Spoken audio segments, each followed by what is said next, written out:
Good morning, everyone. Today I will demonstrate a practical on the topic how to create a barcode labels. सबसे पहले हम कोहा के जो इंटरफेस है उसमें लॉग इन करेंगे. पहले जो ये लेबल वाला था ऑप्शन वो ये टूल्स में शो होता था बिकॉज यहाँ पे 3 कॉलम्स होते थे. यहाँ पे कैटलॉगिंग टूल भी होता था but due to the updation ये सिर्फ हमें कैटलॉगिंग में ही देखने को मिलेगा. यहाँ पे लेबल क्रिएटर. तो यहाँ से सबसे पहले हम लेबल का लेआउट रेडी करेंगे.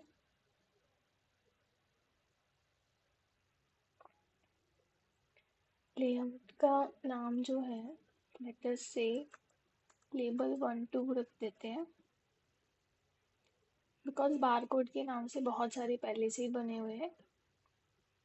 कोड ये 39 ही यूज़ करेगा. ये बारकोड का टाइप है जो इनकोडिंग के लिए यूज़ होता है. तो ओनली बारकोड इज प्रिंटेड. तो यहाँ पे बहुत सारी टेक्स्ट फील्ड दी हुई है कि क्या क्या प्रिंट करना है. लाइक टाइटल है, author, ISBN, ISSN, item type, barcode and item call number. So we will go for only barcode. Item call number अभी हम नहीं करेंगे. हम यहाँ से भी चूज़ कर सकते हैं और इसको 1 कर देंगे. And after that list field से भी कर सकते हैं कि जो रिक्वायरमेंट है उसे हम चूज़ करेंगे. जो इररेलेवेंट है, जो मतलब रिक्वायर नहीं है हमें एट प्रेजेंट, उसे हम एरेज कर देंगे. आफ्टर दैट जो इसकी टेक्स्ट है वो उसे हम सेंटर कर देंगे. फॉन्ट इसका बोल्ड कर लेंगे. टेक्स्ट फॉन्ट इसका बड़ा कर देते हैं 11 एंड विड्थ इज 2, हाइट 1. इसे हम सेव कर देंगे. ये लेबल 1 2 के नेम से है.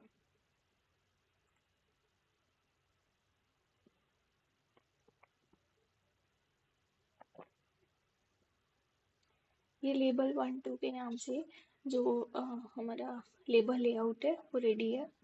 आफ्टर दैट हम इसमें टेम्पलेट जनरेट करेंगे एक न्यू, जिसका नाम हम बारकोड टेम्पलेट रख देते हैं. बारकोड टेम्पलेट से आई गेस कि पहले से ही बहुत सारे बने होंगे. So I will use toggle font.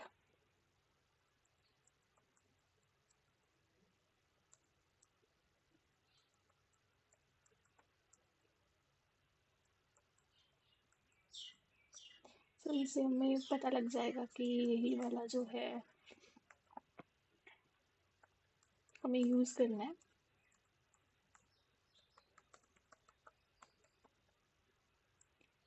सो जो इसके यूनिट्स हैं वो US इंचेस में. ये सब कोहा मैनुअल में हमें दे रखा है बट वहाँ पे मेंशन भी किया है कि आप लोग अपने रिक्वायरमेंट के अकॉर्डिंगली सेट कर सकते हैं. ये सारे US इंचेस में है.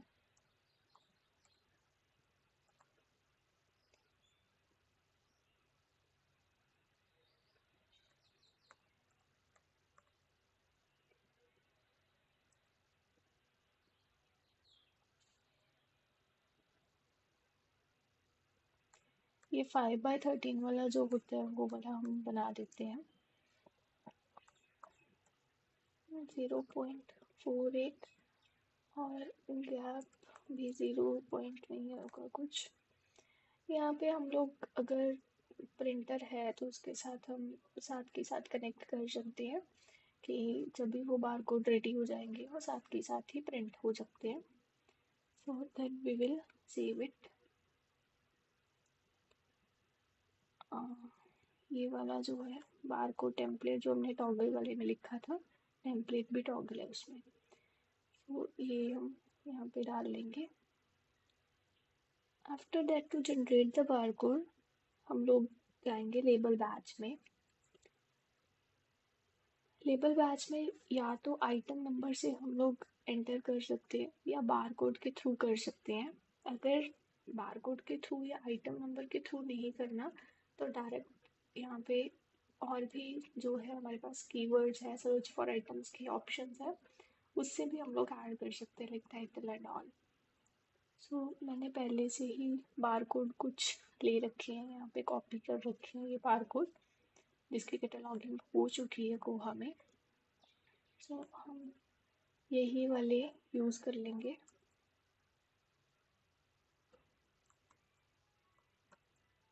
और यहाँ पे पेस्ट कर देंगे बिकॉज ये बार कोड है तो बार कोड ही मैंने ये कॉपी किए हैं।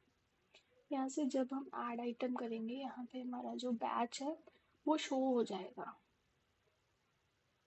14 एंट्रीज है इसमें, तो ये शो हो जाएगा। अब या तो हम इसे सिलेक्ट कर सकते हैं, लाइक सपोज मैंने 3 सिलेक्ट किए तो यहाँ से एक्सपोर्ट सिलेक्टेड आइटम्स हो सकता है। अगर कोई डुप्लीकेट्स है तो वो भी रिमूव हो जाएंगे, लाइक एक मैंने इसमें जानबूझकर डुप्लीकेट लिया है, अगर हम रिमूव करना चाहें तो वो कर सकते हैं, अगर नहीं तो वैसे भी वो बार कोड जनरेट हो जाएगा। लाइक इस पर 25 होगा। यस यस, ये 625 है और यहाँ पे भी 625 है। तो अगर मैं यहाँ पे डिलीट डुप्लीकेट करूँ तो ये बाय डिफ़ॉल्ट खुद एक रह जाएगा 625 वाला। सो ये जो 14 एंट्रीज वाला बार कोड वाला जो हमारा बैच है, हम पूरे को एक्सपोर्ट कर लेंगे, एक्सपोर्ट फुल बैच। यहाँ से हम सिलेक्ट करेंगे हमारा टेम्पलेट, बार कोड टेम्पलेट जो हमने टॉगल फॉन्ट में दोनों बनाए थे। एंड उसके बाद लेआउट, लेआउट हमने लेबल 1 2 रखा था उसका नाम, वो दिस इज लेबल 1 2। और अब हम इसे कर देंगे एक्सपोर्ट। अब ये यहाँ पे आ गया कि लेबल एक्सपोर्ट हो चुके हैं। Click any of the following. We have 3 options कि हम पीडीएफ फॉर्म में, सीएसवी में और एक्सएमएल फॉर्म में ले सकते हैं, इसे डाउनलोड कर सकते हैं, तो डाउनलोड कर लेंगे हम पीडीएफ। तो ये पीडीएफ ओपन हो गई है। अगर हम देखें कि ये 14 की 14 एंट्रीज यहाँ पे आ गई हैं और नीचे उसके बार कोड नंबर आ गया बिकॉज हमने वहाँ पे टिक किया था कि बार कोड का नंबर भी साथ में हो। तो ये बार कोड जनरेट हो चुके हैं।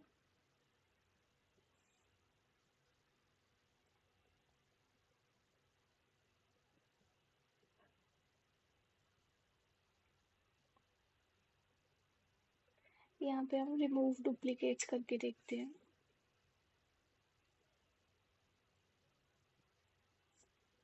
Duplicate items remove from batch. Duplicate items not only कि बार कोड हो, यहाँ पे जो कॉल नंबर से